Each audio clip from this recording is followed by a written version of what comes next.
ان کو تو جان۔ یہ تو قرآن پاک میں یہ فرمایا نا کہ جب بنی اسرائیل کو پیغمبر نے کہا کہ آؤ اب جنگ کا ٹائم آ گیا ہے، تو انہوں نے کیا کہا کہ تم جانو یا تمہارا اللہ جانے، اگر اللہ اتنا طاقتور ہے تو وہ خود ہی کر لے، ہمیں کیا ضرورت ہے۔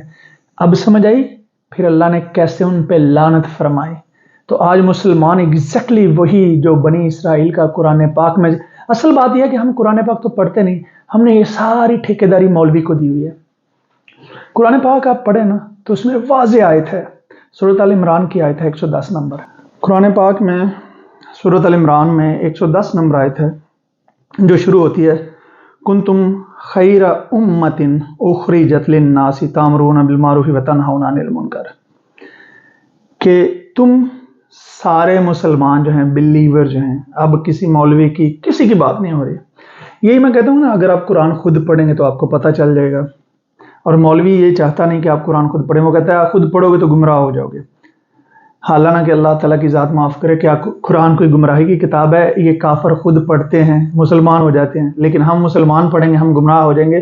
یہ گمراہی پتہ کس کو کہتے ہیں؟ کہ ہم ان کا فرقہ چھوڑ دیں گے، ہم وہ فرقے چھوڑ کے واعتصموا بحبل اللہ جمیعا ولا تفرقوا کی طرف آ جائیں گے۔ تو اللہ تعالیٰ فرماتے ہیں کہ جتنے بھی مسلمان ہو یا فالوور ہو نبی پاک صلی اللہ علیہ وسلم کے، تم بیسٹ لوگ ہو، تم سب سے اچھے ہو، اور تم جو ہے ایک دوسرے کو برائی سے روکو اور اچھائی کا حکم دو۔ اس کے لیے ہمیں کسی مولوی کی ضرورت نہیں ہے، ٹھیک ہے جی۔ اور پھر نبی پاک صلی اللہ علیہ وسلم کی صحیح بخاری میں صحیح حدیث مبارکہ ہے، بلغوا انی ولو آیۃ، کہ پہنچا دو دوسروں تک کہ چاہے تمہیں ایک آیت ہی کیوں نہ آتی ہو، یعنی کہ میرا پیغام، میرا میسج لوگوں تک پہنچا دو۔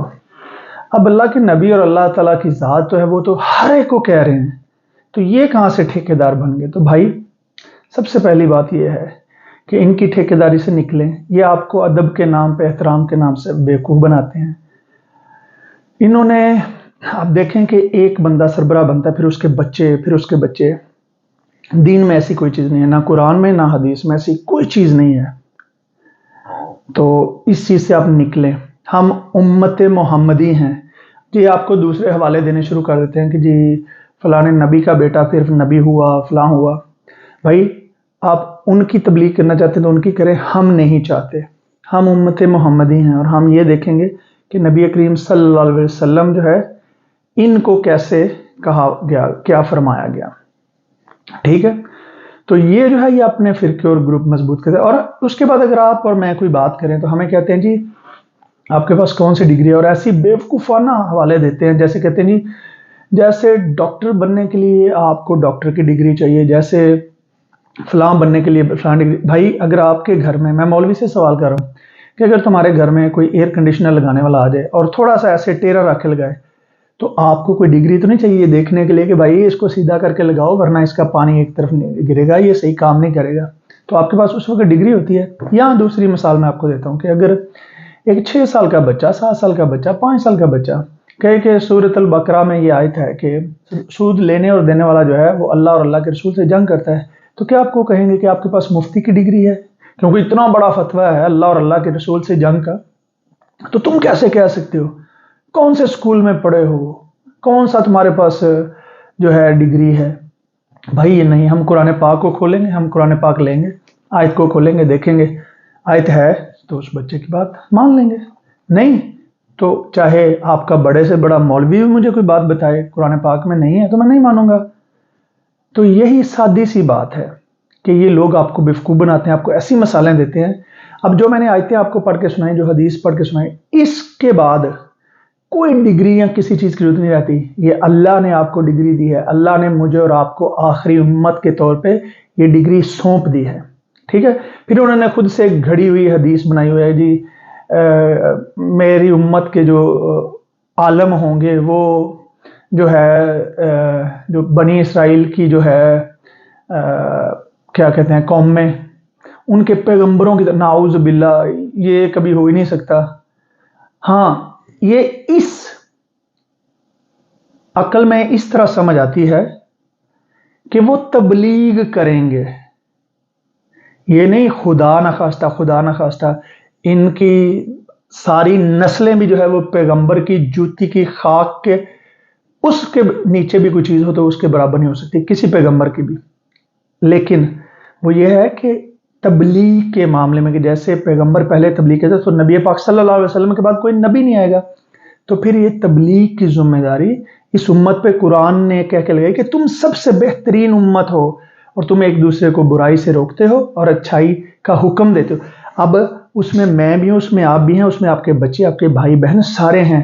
ہر بندہ اچھائی کا حکم دے سکتا ہے، ہر بندہ برائی سے روک سکتا ہے.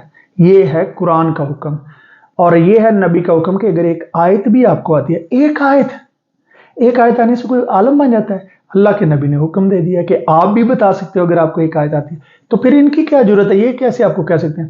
اور پھر کون سے صحابی کے پاس ڈگری تھی بھائی؟ کون سے تابی کے پاس ڈگری تھی؟ کون سے تبا تابعین کے پاس ڈگری تھی؟ ان کے پاس تو کتابیں بھی نہیں تھیں. ٹھیک ہے، ان میں تو اکثریت جو ہے وہ بدو تھے، ان پڑھ تھے، انہیں تو اسکول کا پتہ بھی نہیں تھا، انہیں لفظ بھی نہیں پڑھنا، انہوں نے صرف سن کے باتیں جو ہیں ان پہ، یعنی کہ سنی باتیں ان کو سمجھا اور ان پہ عمل کیا. تو ان کے پاس تو ڈگریاں نہیں تھی. یہ ڈگریاں تو انہوں نے گوروں نے آ کے ادھر شروع کی، جی آپ کے پاس یہ ڈگری ہونی چاہیے. پھر ڈگری کی میں ایک بات بڑے ادب سے احترام سے پوچھتا ہوں بھائی، جیسے میں نام لیتا ہوں، طاہر القادری صاحب ایک بہت بڑے عالم ہیں، لیکن انہوں نے سینکڑوں نہیں میرے خیال سے ہزاروں کتابیں لکھی ہیں اور میں ان کی بڑا احترام کرتا ہوں. اسی طریقے سے الیاس قادری صاحب ہو گئے، اسی طریقے سے جتنے بڑے بڑے سنیوں کے عالم ہیں. تو آپ وہابیوں سے پوچھ لیں، وہ کہیں گے جی یہ مشرک ہیں. تو بھائی کدھر گیا آپ کا سارا پڑھائی، آپ کا یہ سارا کچھ؟ اور جیسے اگر آپ ان کے سنیوں کے پوچھ لیں تو وہابیوں کا جو بڑے سے بڑا عالم ہو، جس مرضی یونیورسٹی سے پڑھا ہو، جیسی مرضی اس کے پاس ڈگری ہو، جتنا بڑا مرضی مفتی ہو، یہ اس کو کہیں گے یہ جو ہے گستاخ رسول ہے، یہ بے ادب ہے، اس کو تو عقل ہی نہیں. اس کے بعد شیعہ کی میں نے جو تحقیق کیا، شیعہ کی پڑھائی سنیوں کی پڑھائی سے زیادہ ہے، زیادہ سال وہ پڑھتے ہیں عالم بننے کے لیے. تو شیعہ جو ہے ان کو یہ کہتے ہیں جی یہ گستاخ صحابہ ہیں، ان کو تو کافر بھی کہتے ہیں یہ سنی. اور شیعہ جو ہیں وہ ان کو جو ہے اہل بیت کے گستاخ کہتے ہیں. تو بھائی آپ کی ڈگری کو تو دوسرا کوئی عالم مانتے ہی نہیں ہے، تو پھر آپ کی ڈگری تو گئی چولہے میں، آپ کی ڈگری گئی کھوہ میں. اس ڈگری کی کوئی اہمیت نہیں کہ آپ کی ڈگری کو دوسرا عالم ہی نہیں مانتا، تو میں کیوں مانوں؟ مجھ پہ کیوں ٹھوستے ہو؟ ٹھیک ہے، تو آپ کی ڈگری کی میرے نزدیک بھی کوئی اہمیت نہیں. ہاں، کوئی بھی بندہ جب قرآن کی اور حدیث کی صحیح بات کرے گا صرف اس کی اہمیت ہے. ورنہ احادیث کی کتاب میں اماموں نے لکھا ہے کہ اگر میری بات قرآن سے آپ کو لگے کہ میچ نہیں کرتی تو اس کو دیوار پہ دے مارو. ٹھیک ہے، ہم مسجدوں میں جاتے ہیں، ہمیں کہانیاں سناتے ہیں، جی یہ ہو گیا وہ ہو گیا، فلانا پیر تھا اس نے ادھر دیکھا، اس نے کہا میں پیشاب کروں مٹی کا ٹیلا. آپ دیکھیں کتنی ان کی بے حیائی کی اس قدر حد تک یہ جاتے ہیں کہ اس نے ادھر دیکھا تو مٹی کا ٹیلا سونا بن گیا، ادھر دیکھا سونا ہی سونا. پھر یہ کہتے ہیں جی وہ ایک جو ہے ان کو غوث اعظم غوث پاک کہتے ہیں، حالانکہ سب سے بڑے اگر غوث اعظم ہوتے تو نبی پاک صلی اللہ علیہ وسلم کو کہنا چاہیے، ان سے بڑا کون سا غوث اعظم ہو سکتا ہے؟ تو یہ جناب کہتے ہیں جی انہوں نے ایسے ہاتھ ڈالا اور وہ ڈوبی ہوئی کشتی 12 سال بعد نکالی. شرم کرو یار، شرم کرو.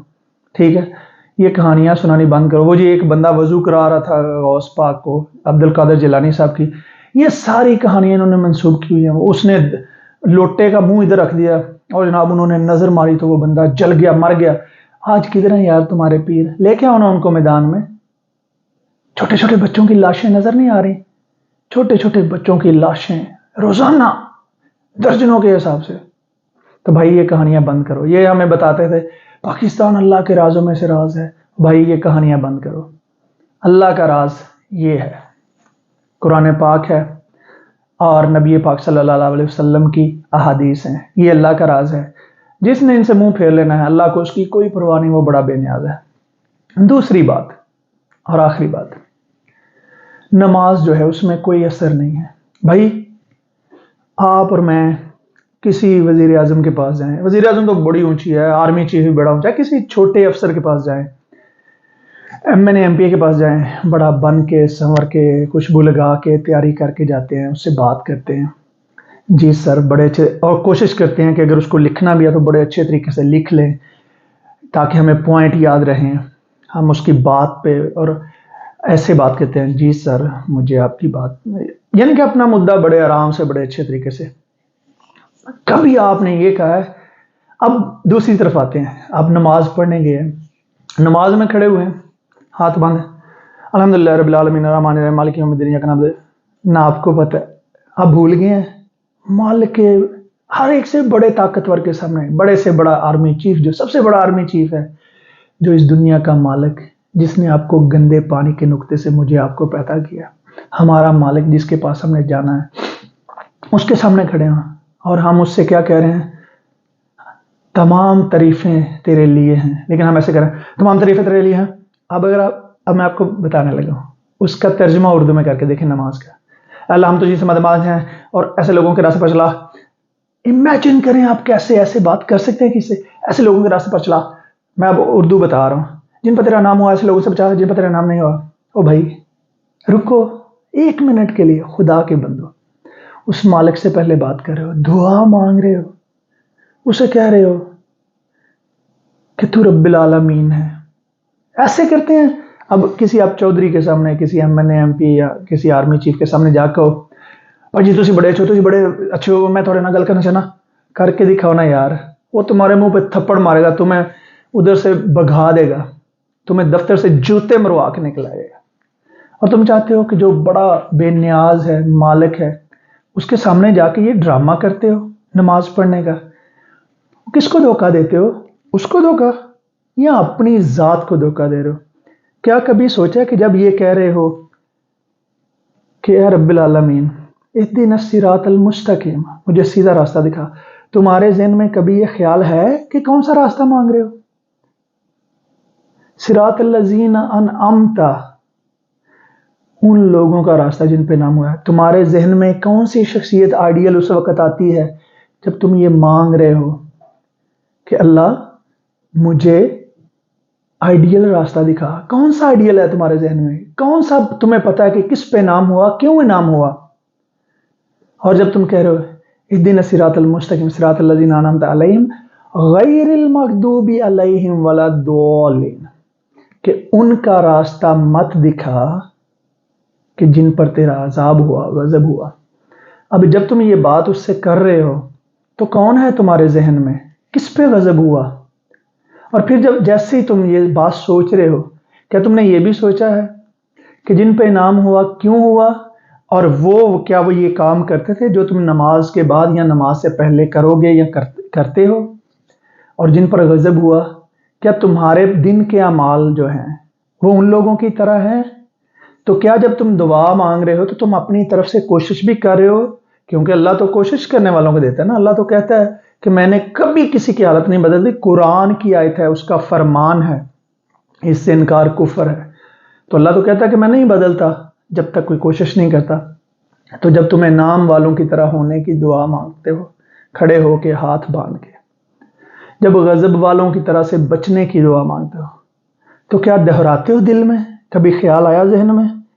کبھی آنسو آئے جب کسی غضب والے کا سوچا کہ اللہ مجھے فلاں، اور اس وقت ذہن میں آیا ہو کہ یار وہ قوم تباہ ہو گئی کیونکہ وہ جھوٹی تھی، کم تولتی تھی، بے ایمانی کرتی تھی، بچوں سے زیادتی کرتی تھی، وہ کون کون سا ظلم کرتے تھے؟ کبھی سوچا؟ اور پھر جب نماز پڑھ کے نکلے تو یہ ذہن میں آیا کہ ابھی میں کیا کہہ کے آیا ہوں، میں کیا مانگ کے آیا ہوں مالک کے سامنے، اور پھر میں کس منہ سے جا کے بے ایمانی کر کے، دھوکہ کر کے، فریب کر کے، سارا کچھ کر کے پھر میں دوبارہ آؤں گا۔ اللہ کو دعا کرنے والے بڑے پسند ہیں، لیکن اللہ کو وہ لوگ پسند نہیں جو دھوکہ خود کو بھی دیتے ہیں، اللہ کو بھی دھوکہ دینے کی کوشش کرتے ہیں۔ تو یہ باتیں ذرا اپنے ذہن میں کیجیے گا۔ ابھی تک کے لیے اتنا ہی، مجھے اپنی دعاؤں میں یاد رکھیے گا، اور اگر میری کوئی بات اچھی لگے، خاص طور پہ نماز کے بارے میں، اور قرآن پاک کو ترجمے سے پڑھنا شروع کریں، قرآن پاک کو اور صحیح بخاری اور صحیح مسلم کی کتاب، ان تینوں کو، پہلے قرآن، اس کے بعد یہ دونوں احادیث کی کتابیں، ان کو ترجمے کے ساتھ ایک دفعہ زندگی میں مرنے سے پہلے ضرور پڑھ لیں۔ انشاءاللہ العزیز آپ کی زندگی میں بہت بڑا چینج آ جائے گا۔ اور خدا کے لیے جب نماز پڑھیں تو نماز ٹھہر کے، جب جو آپ مانگ رہے ہیں، جب تعریف کر رہے ہیں اس کی، رب العالمین کہہ رہے ہیں، تو اس وقت اپنے ذہن میں، آپ کے دل میں، دماغ میں رب العالمین سما جانا چاہیے۔ آپ کو اگر ڈر بھی ہو تو خوف سے آپ کے کانپ جائیں کہ میں کس رب العالمین سے بات کروں کہ جس کی اتنی بڑی کائنات میں ہماری کائنات ایک صحرا میں ذرے کی حیثیت بھی نہیں رکھتی، اور پھر اس زمین پہ میں چھوٹا سا، کیا حیثیت ہے ہماری۔ 10 کلومیٹر اوپر جہاز جب چلتا ہے نا 10,000 میٹر پہ، تو اس کے بعد نیچے بڑے بڑے گھر جو ہیں وہ کیسے لگتے ہیں، تو سوچیں ہماری اوقات کیا اور پھر ہم اس سے بات کیسے کرتے ہیں۔ اللہ تعالی ہم سب کو عمل کی توفیق دے، دعا میں یاد رکھیے گا۔ بہت شکریہ، خدا حافظ۔